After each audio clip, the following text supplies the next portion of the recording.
मैं बेंगलोर से आया हूँ। मैं जानना चाहता हूँ कि नाम में रुचि होने के लिए नाम जप ही करना है या कोई अन्य साधन भी है? हाँ, उसमें अन्य उसकी उत्साह वर्धन के लिए सबसे प्रधान साधन है सत्संग। साधन को हरि भजन है, कै सत्संग सहाय।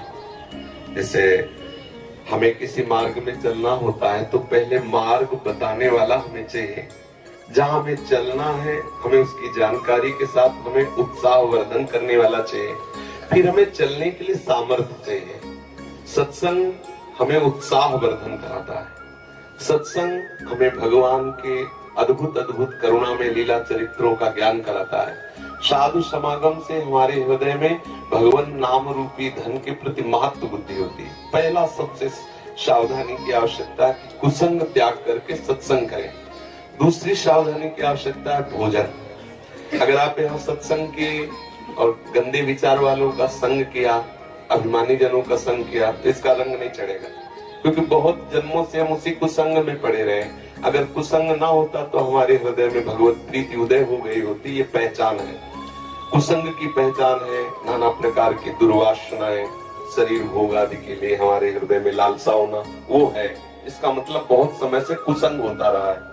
अब कुसंग के संस्कार अधिक होने के कारण सत्संग के संस्कार जब अंदर जाएंगे तो कुसंग को भगाने की चेष्टा करेंगे, और कहीं कुसंग मिल गया तो कुसंग के संस्कार और पुष्ट हो जाएंगे। एक संसार दुष्ट की संगति, ताहू में तुम पुष्ट कराओ।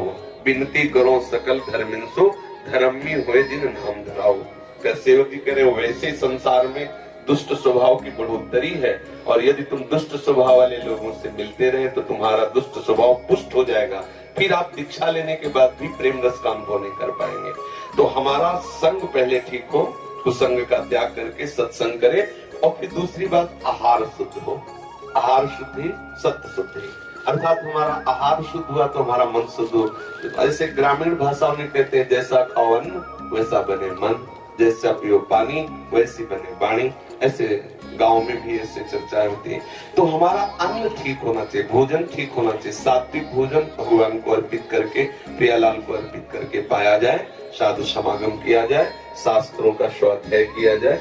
भगवान शंकराचार्य जी ने साधन पंचक का दान किया है, उसमें से आगे आगे के 5 शब्द हम बताते हैं। पहला है वेदो नित्य मधीयताम, दूसरा है संगा सत्सु विधीयताम, तीसरा है महावाक्यार्थस्य विचारिताम, चौथा है क्षुद्र व्याधि चिकित्सिताम, पांचवा है एकांते सुखमाश्रिताम तथा तो ब्रह्म जिज्ञासा। पहले का तात्पर्य है कि जो भगवत प्राप्ति करना चाहता है उसे शास्त्रों का स्वाध्याय अनिवार्य है। यदि पढ़ा लिखा नहीं है, जहाँ शास्त्रों का गान होता है वहाँ सुनना चाहिए। श्रवण से भी पठन का लाभ प्राप्त हो जाता है। श्रवण और पठन का एक ही फल है। सेवक हरिवंश महाप्रभु ने कहा, श्रवण सुनत प्रापक रति राधा पद अम्बुज सुकुमार। यदि हम प्रियालाल की चर्चा सुनते रहे, वाणी सुनते रहे, तो हमें प्रियालाल के चरणों में प्रेम हो जाए। वेदो नित्य मधीयताम, शास्त्रों का हम नित्य स्वाध्याय करें या श्रवण करें। संगा सत्सु विधीयताम, हम संग करें तो महापुरुषों का संग करें, जिनके संग से हमारे अंदर के विकार मिट जाएं, जिनके संग से प्रभु प्यारे लगने लगे, जिनके संग से हमें संसार के भोग के प्रति हे बुद्धि हो जाए, ऐसे संतों का हम संग करें।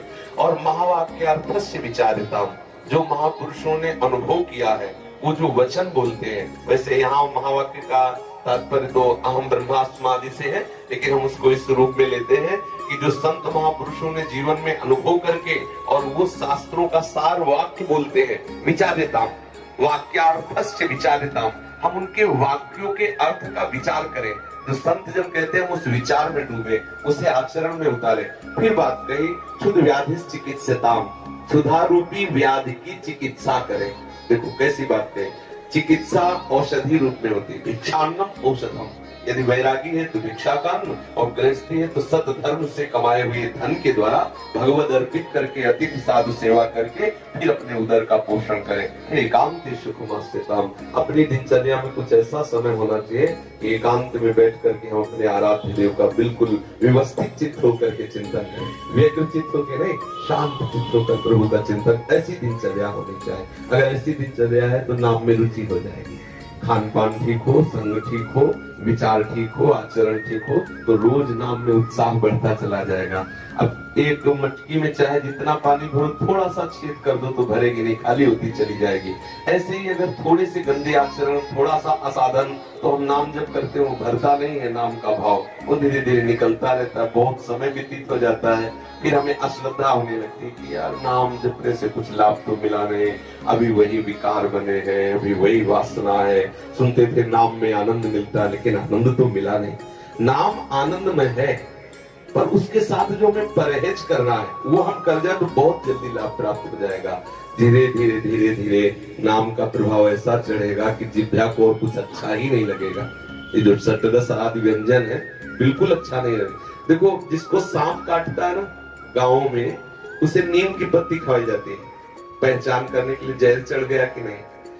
पूछा जाता है कैसा लगा, उसने कहा कड़वी, तो बोले सांप जहरीला नहीं था क्योंकि जहर नहीं चढ़ा।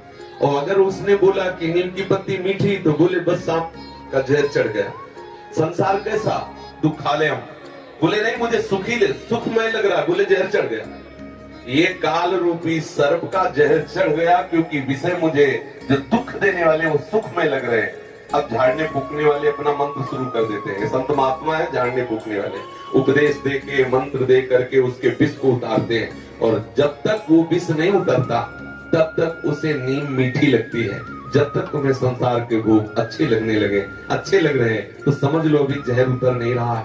बराबर मंत्र जाप करते रहो, बराबर सत्संग करते रहो, और जहां जहर उतरा तो राधा नाम सुधार समरसी तुम जिह्वास्त में पियो। आंखों से आंसू आएंगे, जिह्वा से नाम निकलेगा, रोम रोम खड़ा हो जाएगा। ऐसा नाम महासुखमय है, पर हम अभ्यास करते रहे।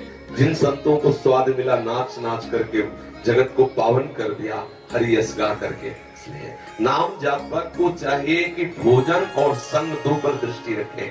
भले उपवास करना पड़े, अशुद्ध अपवित्र जिसे हम जानते नहीं, जिसके चरित्र को हम नहीं जानते, उसके हाथ का ना पावे। पता नहीं कौन से आचरण करके कैसा लाया है भोजन, वो हमारी बुद्धि को कैसा प्रभावित कर दे। ये अगर दो बात ध्यान रही, संग और भोजन, तो हमारा भोजन बढ़ता चला जाएगा।